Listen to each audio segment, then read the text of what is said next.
Hello there, Seraphim17 once again. This is my Give Me God of War difficulty video walkthrough. Stumbled on that one a little bit, but we are journeying towards the Black Rune. So, previously to this sequence in the game, we were trying to get into Tyr's vault. And we came there, and if you remember, you encountered one of the brothers who ended up triggering a source of events that made the boy sick. We then went into Helheim, we got the blades and everything, and we came back, we cured the boy, and now we can finally rekindle where we were previously. And it's kind of funny that we had to do all of that to get here, because we would have needed to do most of it without it. Because the majority of the puzzles inside of Tyr's vault involve using Hell's Wind. And if the boy had not been sick, Kratos would never have gone home, never have got the blades, never have had to go to Helheim, which was the reason why he needed the blades, because of the cold. So we've got this wonderfully labyrinthine reason for sending us to Helheim, but the fundamental reason was you needed it to go inside of Tyr's vault as well, so it was a nice happy accident. But this is one of my favourite parts of the game, because you can smash the treasure piles. And if you ever watched, pirate movies as a kid, or any of the kind of adventure classics, the epics, any time you saw treasure vaults or any kind of loot rooms, there were always these big piles of like doubloons and coins and all kinds of treasures and jewels, and always well lit and clearly plastic, but it triggers that memory of being, a kid and being wowed by the treasures of somebody like Scrooge McDuck's vault when he used to swim through it. So I really love the attention to detail in this zone, and I love that you can smack almost all of it and it interacts. Because one of the things you notice with video games being so detailed and so, graphically intense, is that there's not as much detail going into what you can usually touch and interact with. So the surprise on my face when I did things like that, and it actually showed an effect in the world. This is probably my favourite location in the game, just because I love being able to break things and smash things and affect things and see the physics and see what they've done. It's a little bit limited, admittedly.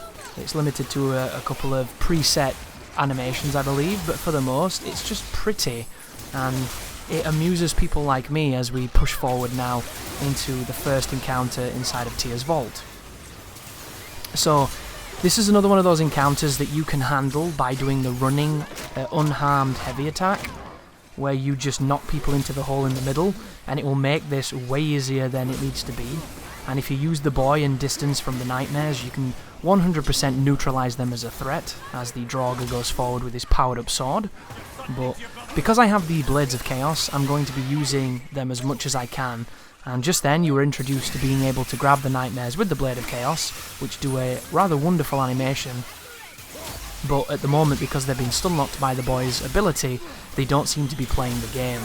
So instead, I'm just going to do a couple of heavy attacks, bounce some people, and proceed to fight. There is a nightmare trying to get me with the suicide.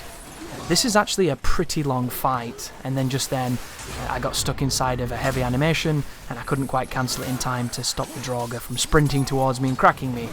But not to worry, we can recover. This is not by any means the most intense fight in the game. There are a lot of enemies, and there's a lot of managing, but they are, at this point of your level, if you've been using the right equipment and using the right abilities and everything. So they'll have green life bars, you'll do nice chunks of damage to them, and it will give you the idea that there could have been a much more enjoyable and balanced game if the RPG inflation wasn't present. But this guy's leveled up, so be careful of him. He has both immolation and the electricity on him as status effects, so he's having a tough time.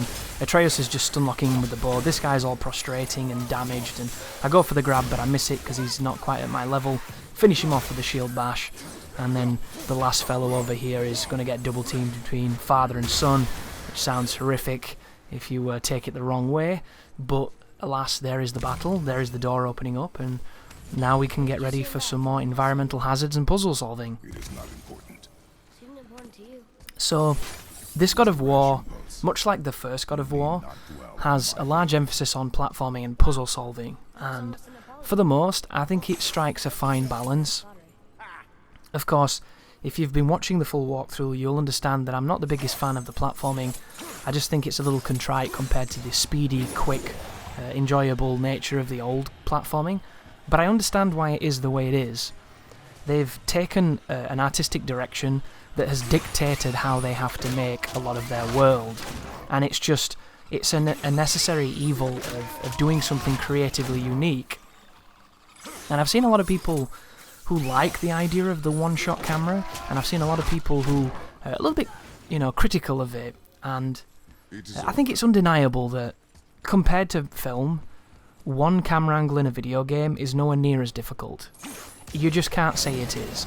Admittedly, there's a team of animators and a team of directors and cinematographers and planners and everything and producers that have come together to make sure that all of this flows and all of this works, and the result is a very interesting take on the cinematic aspects of a video game, which I commend. But at the same time, it's not quite the same as when Hitchcock set up those massive, long, artistically planned tracks and swoops and bobs and ups and downs and pans and all kinds of intricacies of cueing actors and cueing extras and cueing movements and cueing motion and cameramen and grips. And the kind of dedication and timing and artistry that goes into those prolonged shots is something that has to be practiced and rehearsed and masterfully executed. A one-camera take in a video game has to be masterfully planned, masterfully animated, but fundamentally, once you have it all programmed, it will always do it flawlessly every time. It doesn't rely on any human error because the computer does it perfectly. So, just from that principle alone, it's not as impressive as when it's done in film and television. Does that mean that, it should be degraded because it's not as hard? No, of course not. It's just, there seems to be quite a lot of critical opinions online about this. Some people are blaming the camera, the perspective, and the things they don't like about the combat on the one camera, and I don't really think that that's the case. I think that when games get to a certain point... Oh, by the way, guys, I'm going to leave this climbing in, because I really love the particle effect on this wall. Do you see those? They almost look like fireflies or glowing white embers that are just moving off the plants and giving this illusion towards either an energy source or some kind of rich fauna. Or flora, sorry, because fauna's animals, right? It could be both, who knows? Flora and fauna. But once you're up on the balcony, you're going to take on a couple more draugrs, and there's going to be the accompanying nightmares doing what nightmares do. But once again, guys, you're at the point now where you have the tools, you have the skills, and you have the experience. There should be nothing here that taxes you too much. It's a good opportunity to see what moves link into other moves and get creative with your setups. Because there is an interesting boss fight happening on the next video, which is against two new enemies called Grendels. And I wish I could say a more complimentary thing about them, but they're essentially just palette-swapped trolls with a gimmick. And a really bad gimmick too, so once again I find myself at the mercy of my opinions of God of War's bosses. And it's funny because I would have never really given the old games as an example of great boss design, but I definitely think that the spectacle of them in the old games was one of the major appeals, and because this game hasn't really gone for spectacle, it's gone for more subtle. You don't get that with a lot of the fights. Of course, there are obviously moments of it, when you're taking on Boulder and, Thalmor's there and Freya's doing stuff and it's getting all crazy and everything. It's hard to argue that that's not high concept and high scope, but does it compare to, torturing Hermes? Or ripping chunks of meat off of Hades? Or insert, the bosses that you really care for in the old games? I don't know. I feel like they fall down. But once you get to this point, you can kick down the chain just there. And when you kick down the chain, you can go down and explore and pick off all the things you need. Or you can move to the right of my position right now, go towards the front of this awning, this balcony, where we're in this gallery, and then you can use your position to get Hell's Wind. And then from there you can power up the middle band, and then it's going to enable us to do what we were unable to do. And as Mamiya evokes his impressed nature at our ability to do simple puzzles, we can drop down here now and get what we need. So there is the Hell's Wind. We're now going to push forward towards the next opening. This area can be a little bit difficult to navigate just because it does look very similar. There are plenty of similarities to the locations and what you do in them, and now we have a puzzle. So it's been a while since you've had to do anything too taxing other than figuring out the perspective, but now you need to do as the boy just says. The puzzle here is exactly what Atreus mentions.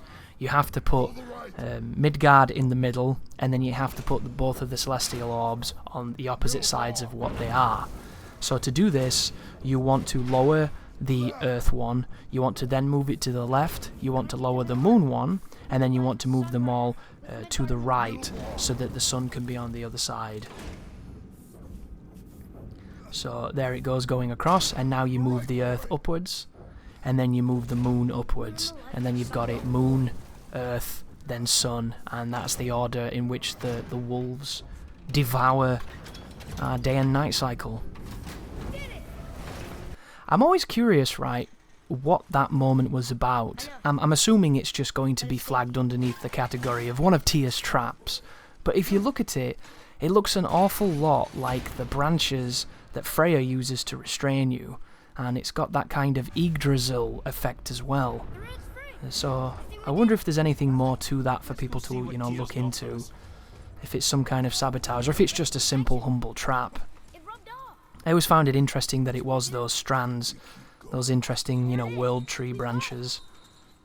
But slide down the chain with child in hand, and I believe, is this when the boss introduces itself? It is. So thank you very much for watching, guys. I will see you in the next video where we take on these two colossuses, and as always, you take care now.